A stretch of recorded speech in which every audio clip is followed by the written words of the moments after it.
এবার পাকিস্তান মহাকাশ গবেষণায় নতুন ইতিহাস গড়ল। দেশটির space and upper atmosphere research commission নিজস্ব প্রযুক্তিতে তৈরি একটি আধুনিক রিমোট সেন্সিং স্যাটেলাইট সফলভাবে মহাকাশে উৎক্ষেপণ করেছে। স্যাটেলাইটটি নগর পরিকল্পনা, দুর্যোগ ব্যবস্থাপনা, কৃষি উন্নয়ন সহ বিভিন্ন জাতীয় গুরুত্বপূর্ণ খাতে সহায়তা করবে। একই সঙ্গে এটি চীন পাকিস্তান অর্থনৈতিক করিডোর সিপিইসি, জলবায়ু পরিবর্তন পর্যবেক্ষণ এবং পরিবেশ ব্যবস্থার মতো অগ্রাধিকারপ্রাপ্ত প্রকল্পেও অবদান রাখবে। ৩১ জুলাই দেশটির প্রভাবশালী সংবাদ মাধ্যম ARY নিউজ এই তথ্য জানায়। উন্নত ইমেজিং ও সেন্সর প্রযুক্তি সজ্জিত এই স্যাটেলাইট প্রাকৃতিক দুর্যোগ যেমন বন্যা, ভূমিকম্প, ভূমিধস, হিমবাহ গলে যাওয়া কিংবা বন উজাড়ের পূর্বাভাস দিতে সক্ষম। ফলে এসব তথ্যের ভিত্তিতে সম্পদ ব্যবস্থাপনা ও দুর্যোগ প্রস্তুতি আরও কার্যকর হবে।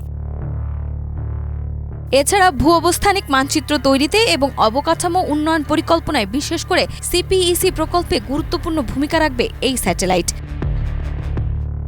পাকিস্তানের পরিকল্পনা ও উন্নয়ন মন্ত্রী আহসান ইকবাল জানান, স্যাটেলাইটটি নির্ধারিত কক্ষপথে সঠিকভাবে প্রবেশ করেছে। এছাড়াও আগামী বছর পাকিস্তান মহাকাশে একজন নভোচারী পাঠানোর পরিকল্পনা নিয়েছে। আর ২০৩৫ সালের মধ্যে চাঁদে পৌঁছানোরও লক্ষ্য নির্ধারণ করা হয়েছে।